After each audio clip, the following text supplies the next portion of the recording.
چگونه دنیا مثل خود را فعال کنی؟ امروز 12 مرداده و میخوایم بهتون نکته رو درباره توبه همستر بگیم. خب الان تمام کارهای توبه همستر رو میگم. ببین توبه همستر اصلا برای من فعال نیست. الان توربوی همستر چند روش داره که بهتون میگم قضیهش. خب و الان لول من لول 8 و همه رو خرج پروفیت کردم که تقریبا کار اشتباهی بود. اینجا که میلیون بگیرید چون احتمالا اینا برای ضریب پروفیت هم استفاده میشه و همون توربو حساب میشه. اولین ویدیو من بعدیم ترا توضیح بدم شنونده و ببینید این مثل بازی راکی رابیت که عکسشو میذارم کنج صفحه. این فقط مثلا 10 تا هست که بتونی تون کلیک کنی مثلا 10 برابر بده که 130 تا بده. شاید هم نیارنش. این بیشتر برای اینه که تعداد بازیکن‌ها بره بالا و جلب توجه بشه. یعنی چیزی اصلا به اسم توربه همستر وجود نداره.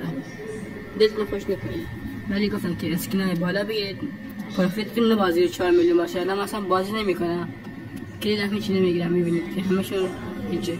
ولی کیف پول حتما بذارید چون خودشون گفتن ماه قبل کیف پولو بذارید ضروریه تا حسابتون نپره. خودشون گفتن این کار خیلی مهمه. داخل سایتشون اعلان کرده بودن که اگه بگردید معلوم میشه و این احتمالا شما حتی 1 میلیارد سکه و پروفیت 5 میلیون که داشته باشید چند میلیون تومن هم زیادش در نمیاد. دلتون زیاد خوش نکنیم به همستر.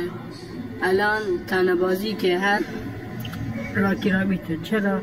چون این بازی صاحبش 10,000 تون کوین که معادل چند میلیارد تومان خودمونه سرمایه گذاری برامون گذاشته که این واقعا پول بزرگیه و این احتمالا مثل پیکسی تپ که اینجا خودش هم داره میگه الان فارسی میکنم. ببینید این دقیقا از روی پیکسی تپ کپی کرده و میخواد بعد از این یه ایدراپ محدودی به من بده مثلا 10 چند کوین و احتمالا قیمتش بالای 1000 تومانه. مثلا 10 میلیون بهمون میده احتمالا در این حد قیمت. بعدش هم ادامه پیدا میکنه و لیست میشه در صرفه احتمالا 2 کیلو مالی وقت من. الان این بازی ارزش از تبسلاپ و همستر هم بالاتره. اینا هر جایی که بگردید بهتون میگن و الان شما فقط کافیه روزی 2 بار سر بزنید و تازه میشه توی این بازی قسمت کسب درآمد که بزنیم این پایین بخشید قسمت افزایش درآمد اینجا آپدیت داده که میتونید تایم اکسسوار بیشتر کنید و همستر این اکونومیک بهتر میشد. منطقی سکه بیشتر جمع کنید که وقتی که بخش نبرد شد کارتای خود را برای نبرد ارتقا بدید. دقیقاً این پیکسل تپ این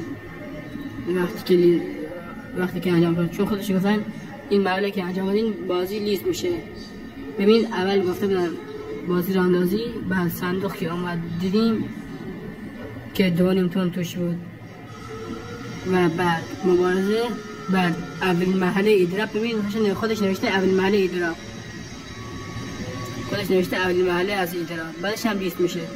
بعدش مرحله ایدراپ همون سکه هدیه خودش میده و این میتونید براتی بخونید تجهیزات کوچک بخرید که مثلا آپارات کار کنید ببخشید یوتیوب کار کنید یا یه تلفن یه چیزی براتون میخواید که این واقعا خوبه و همین دیگه.